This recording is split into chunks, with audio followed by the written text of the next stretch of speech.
It's called Peace in the Middle East. So today is a historic day for peace, and Prime Minister Netanyahu and I have just concluded an important meeting on many vital issues, including Iran, trade, the expansion of the Abraham Accords, and most importantly, we discussed how to end the war in Gaza, but it's just a part of the bigger picture, which is peace in the Middle East. And let's call it eternal peace in the Middle East. So this is far more than anybody expected, but the level of support that I've had from the nations in the Middle East and surrounding Israel and neighbors of Israel has been incredible, incredible. Every single one of them.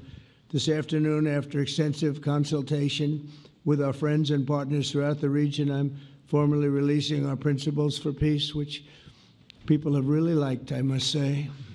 And these are done, not just routinely done, these are done with total consideration and working with the nations that we're talking about. All of these nations have made contributions to those suggestions.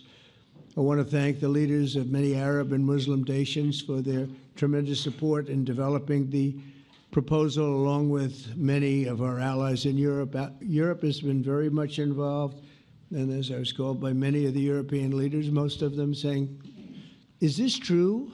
Are you really doing peace in the Middle East? This is the most incredible thing we've heard. Some think it's the biggest thing they've ever heard. They called just to find out, was it just a rumor or is it actually done? And then they said, have you spoken to the Arab leaders? Have you spoken to all of the other leaders that we have to get? A lot of people involved in this one. I also want to thank Prime Minister Netanyahu for agreeing to the plan and for trusting that if we work together, we can bring an end to the death and destruction that we've seen for so many years, decades, even centuries, and begin a new chapter of security, peace, and prosperity for the entire region.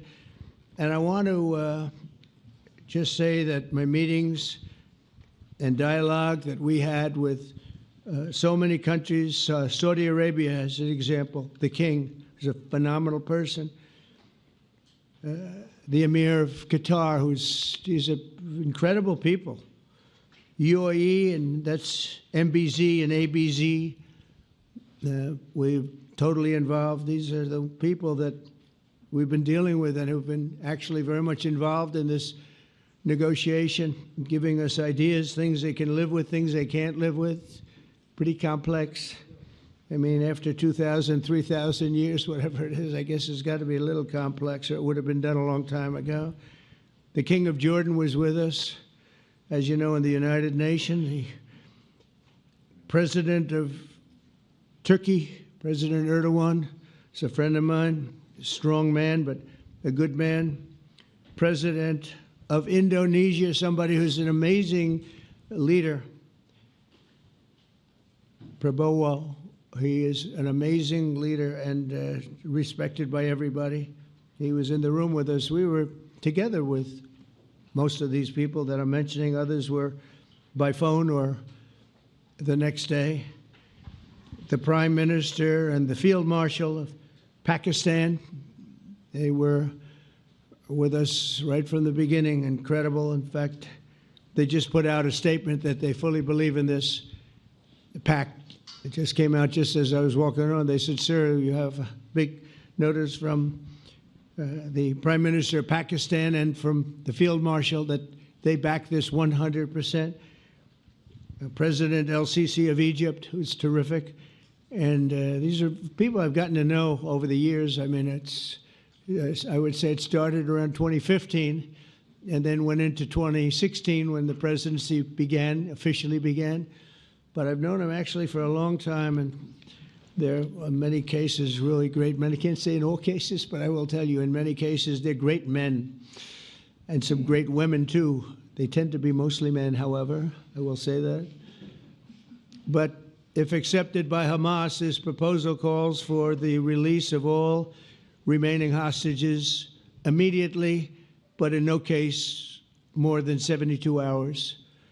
So the hostages are coming back, and I hate even saying this from the standpoint, doesn't sound right, but it is so important to the parents. The bodies of the young men, I believe in almost all cases, the young men are coming back immediately. I met with parents. The parents felt as strongly about getting the body of their dead boy back as they did as though the boy were alive and well. It's so important to them. And it means the immediate end to the war itself, not just Gaza. It's the war itself. Under the plan, Arab and Muslim countries have committed, and in writing in many cases, but I actually would take their word for it. The people I mentioned, I'd take their word for it, to demilitarize Gaza, and that's quickly. Decommission the military capabilities of Hamas and all other terror organizations. Do that immediately. And we're relying on the countries that I named and others to deal with Hamas. And I'm hearing that Hamas wants to get this done too, and that's a good thing. And destroy all terror infrastructure, including the tunnels, weapons of production facilities. They have a lot of production facilities that we're destroying. They'll also help train local police forces in the areas that we're discussing right now, in particular in and around Gaza, working with the new transitional authority in Gaza. All parties will agree on a timeline for Israeli forces to withdraw in phases. They'll be withdrawing in phases. No more shooting, hopefully, as progress is made toward achieving these goals. Arab and Muslim nations need to be allowed the chance to fulfill these commitments of dealing with Hamas. They have to deal with them because they were the one group that we have not dealt with. I haven't dealt with them. But the Arab countries are going to, and Muslim countries are going to be dealing with Hamas, and I believe they've already been there. I think they probably have an understanding, and they haven't maybe mentioned that, but I would imagine they do. Otherwise, they wouldn't have gone as far as they've gone. If they're unable to do so, then Israel would have the absolute right and actually our full backing, the U.S. full backing. Marco's here, and a lot of our leaders are here, our great Vice President, Susie Wiles, Steve Witkoff, Jared Kushner. They've been so involved in this process. I don't think anybody else could have done it or even come close, but it's we're right there. We're right there. First time in thousands of years, I think you can probably say, if you really look into it, if you study back, if you're a scholar, you would say thousands of years. Israel would have my full backing to finish the job of destroying the threat of Hamas. But I hope that we're going to have a deal for peace. And if Hamas rejects the deal, which is always possible, they're the only one left. Everyone else has accepted it. But I have a feeling that we're going to have a positive answer. But if not, as you know, Bibi, you'd have our full backing to do what you would have to do. Everyone understands that the ultimate result must be the elimination of any danger posed in the region, and that danger is caused by Hamas. The tyranny of terror has to end, and this is, again, something that we're looking for. This is eternity. This is for forever. To ensure the success of this effort, my plan calls for the creation of a new international oversight body, the Board of Peace, we call it, the Board of Peace, sort of a beautiful name, the Board of Peace, which will be headed, not at my request, believe me, I'm very busy, but we have to make sure this works. The leaders of the Arab world and Israel and everybody involved asked me to do this, so it would be headed by a gentleman known as President Donald J. Trump of the United States. That's what I want, is some extra work to do, but it's so important that I'm willing to do it, and we'll do it right, and we're going to put leaders from other countries on, and leaders that are very distinguished leaders, and we'll have a board, and one of the people that wants to be on the board is the UK former Prime Minister, Tony Blair, good man, very good man, and some others, and they'll be named over the next few days. And it'll be quite the board. Working, everybody wants to be on it now. I don't know if that had anything to do. They named me and everybody else wanted to be on it. I guess they figure, well, he's a soft touch. He'll be easy to deal with. Working with the World Bank and others, it will be responsible for recruiting and training a new government that will be made up of Palestinians along with highly qualified experts from all around the world. Hamas and other terrorist factions will play no role in the board, but they'll play no role in the governance of Gaza at all, directly or indirectly. As you know, thousands of Hamas leaders have been killed and soldiers have been killed. And we can never forget October 7th, but thousands have paid the price for that. And now it's time to get our hostages back and get back to trying to build something that's really great and very important. In our meeting today, Prime Minister Netanyahu was very clear about his opposition to a Palestinian state. And he continuously mentions October 7th, and I understand that. Most people do. And I understand and respect his position on many things, but what he's doing today is so good for Israel. I notice that they have large crowds gathering in Israel all the time, and they have my name up. They like me for whatever reason, maybe I don't know, but they do like me. But they say two things. Please get the hostages back and please end the war. They've had it. It's had it. So I think it's a very popular thing you do because he's a warrior. He doesn't know about getting back to a normal way of life, but he is a warrior, and Israel's lucky to have him. But now the people want to get back to peace. They want to get back to normalization in a true sense. Several countries have foolishly recognized the Palestinian state. As you know, some of our European friends, allies, good people, but they're really, I think, doing that because they're very tired of what's going on for so many decades. They've been presidents and prime ministers for years, and during this time, having to do with the Middle East, all they're doing is talking about the same thing over and over. They want to see it get back. And nobody wants that more than me, or I believe Bibi too. But the people of Israel want it. They really want it. They want the hostages back. That includes the probably 32 bodies that we're talking about, 20 people that are living, 32 or so people that are dead, and they want to have peace. So let us not forget how we got here. Hamas was elected by the Palestinian people. Israel withdrew from Gaza thinking they would live in peace. Remember that a long time ago, they withdrew. They said, you take it. This is our contribution to peace. But that didn't work out. That didn't work out. It was the opposite of peace.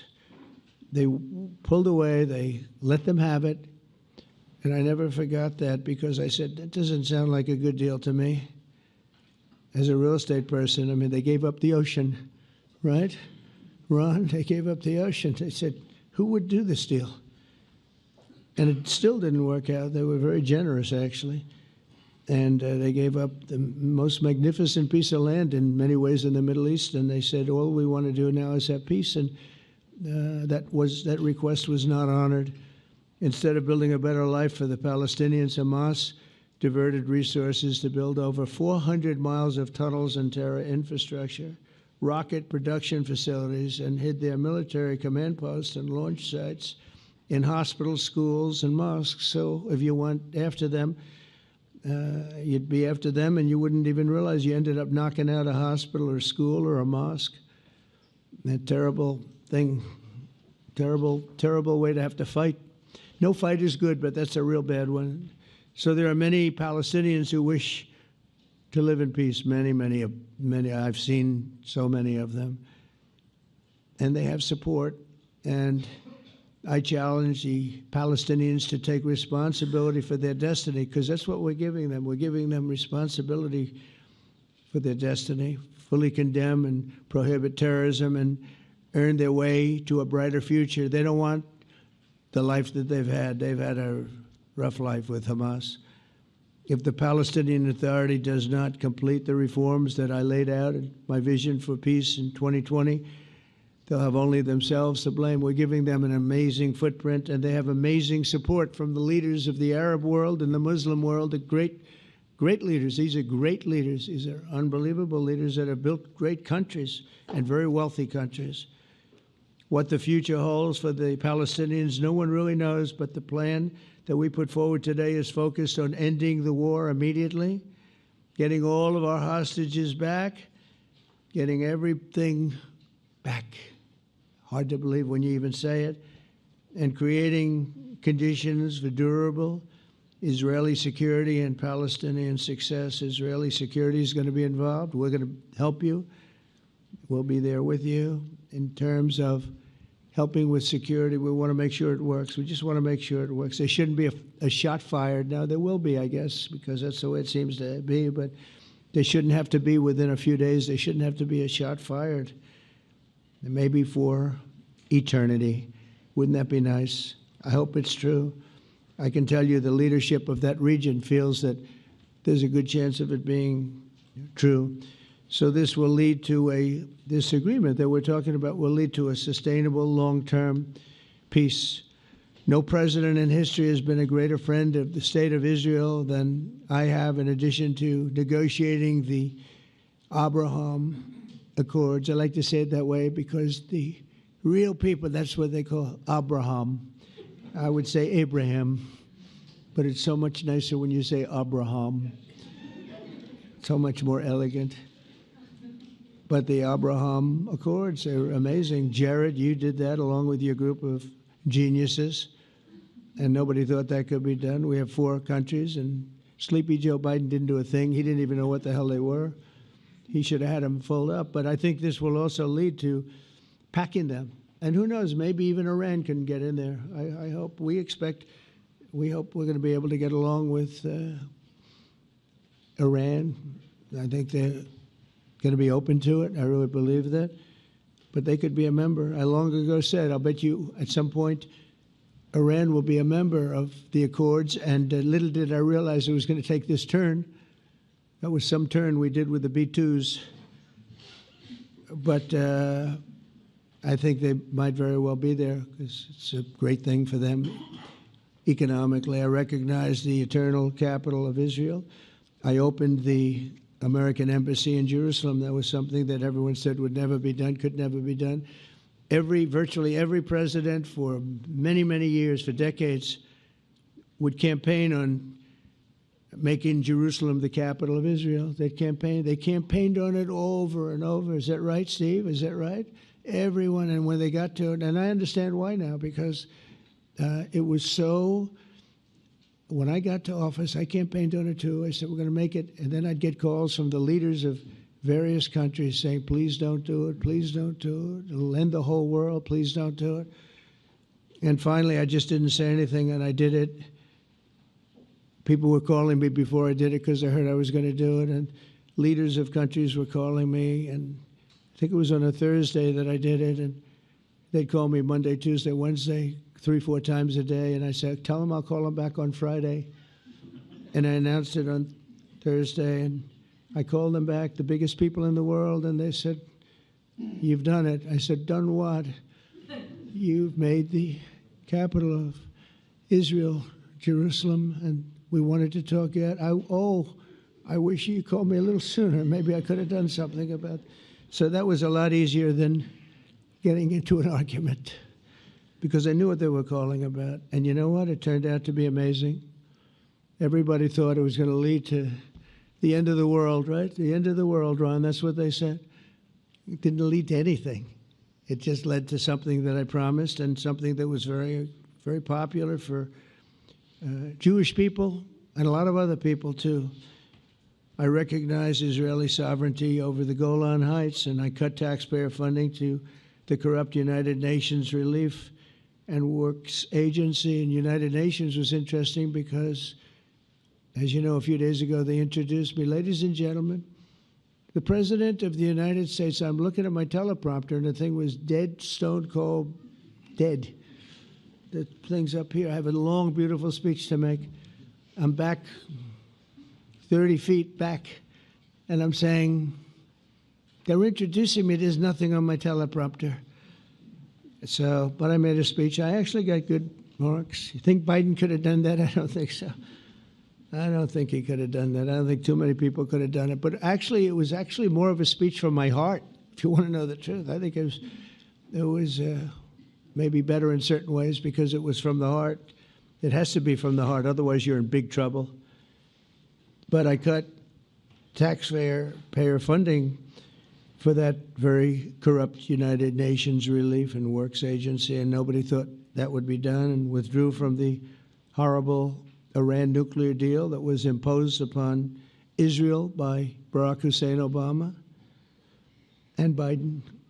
And I don't think Biden knew anything about it, though. I don't think he knows anything about it now, actually, if you ask him. He'd say, what is that? And we obliterated Iran's nuclear enrichment capacity, making it impossible for them to have a nuclear weapon, which they would have had probably in about 2 months from that.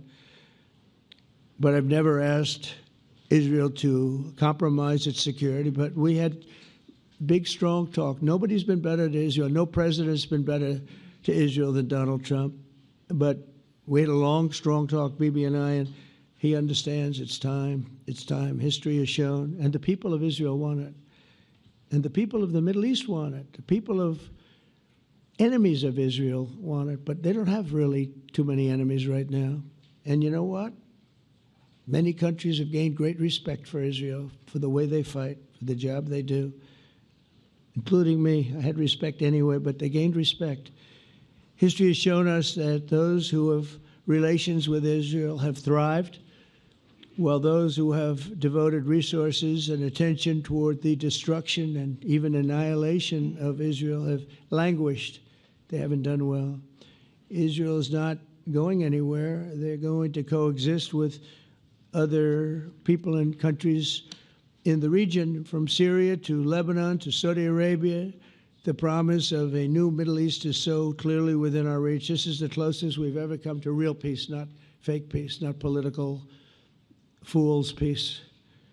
If we can get this difficult problem solved, the opportunities for all within that vast region of this world, it's a vast region, it's unlimited. The Abraham Accords show that all countries are better off when they communicate and work together and embrace new opportunities. I hope Jared and Steve and Susie and Marco and JD, we have great people. I hope you guys are going to work very hard to get these other countries in, because now they have no excuse. There's no longer an excuse. They were somewhere hesitant. And I tell you, the 4 countries that went in, I give them tremendous credit, and it's worked out incredibly well for them. In the same spirit, I'm pleased to report that earlier today we took another important step toward greater understanding of the region. A short time ago, we had a historic phone call in the Oval Office with Prime Minister Tani, who's really a great, great person. So we had a great talk, and I was on the phone, and Bibi was talking. Prime Minister Al Thani was of Qatar. They really had a heart-to-heart conversation. It was a great conversation, I thought. It was productive. It was everything that you need to have something turn out to be successful. And I want to thank Bibi, and I want to thank the Prime Minister. It was fantastic. We agreed to launch a formal trilateral mechanism between Israel, Qatar, and the United States to begin a dialogue to enhance mutual security, correct misperceptions, and avoid future misgivings. And I want to thank Qatar, its leadership, and the Emir. He's a fantastic person. I think, I'm going to be his public relations man because I know him differently than a lot of people know him. But he wants peace. He wants to see peace. And his people, and they really acknowledge the critical role that they've played as mediator. And again, we're not quite finished. We have to get Hamas, but I think they're going to be able to do that. So now it's time for Hamas to accept the terms of the plan that we've put forward today. And again, this is a different Hamas than we were dealing with, because I guess over 20,000 have been killed. Their leadership has been killed 3 times over. So you're really dealing with different people than we've been dealing with over the last 4 years, 5 years. Everyone has done their part and come to the table in good faith. Our Arab and Muslim partners are fully prepared to step up and fulfill their commitments for the benefit of the people of Gaza and the entire region. They're willing to step up and do a lot. They really are. There are a lot of good people involved. Everyone who wants to see, everybody who wants to see an end to the violence and destruction should be united in calling for Hamas to accept the extremely fair proposal so that we can end the war and get us back our hostages right now and have everlasting peace. And I look forward to having relationships with everyone. As the chairman of the board, I'll be involved, and we'll have meetings with some very smart people that'll be working over there to make sure that we haven't just been wasting time with an agreement that doesn't get done. The task of building peace will not be easy. There are some of the hardest problems in the world to solve, and that's why it's been going on for so many centuries. But too many lives are at stake not to try, and this is more than a try. I mean, I think this is something that gets done when you have virtually every country, and these are powerful, powerful countries that have a lot of money, and the money can make things happen. A lot of countries try, and they don't have any money. These are very rich countries that can make things happen. So together we'll forge a much safer and more hopeful future for everybody, including Israel. And I want to thank Prime Minister Netanyahu for his partnership. And I want to thank all of the leaders, the kings and the emirs and the presidents and prime ministers, people I mentioned. And they've been absolutely fantastic to work with. And it's just happened very quickly. It's happened from a couple of weeks before I had a couple of meetings, but a couple of weeks before we went to the United Nations, and we had some incredible meetings. It all came to place. It all took place, and everybody wanted to be a part of it. I don't have anybody that's saying we don't want anything to do with it. It's just the opposite. And I'll tell you, a couple of years ago, a year ago, I don't think we would have had this kind of participation, Mr. VP, right? I don't think we would have had. It's been amazing. The participation was 100%. Everybody wants to be a part of it. And everybody, those very strong countries, everybody wants it to work. So, Bibi, congratulations on this. I think this will be your crowning achievement, frankly. If this all works out, we think it will. It's going to be your crowning achievement. And I want to thank you very much for being here. Thank you. Please. Thank you. Thank you.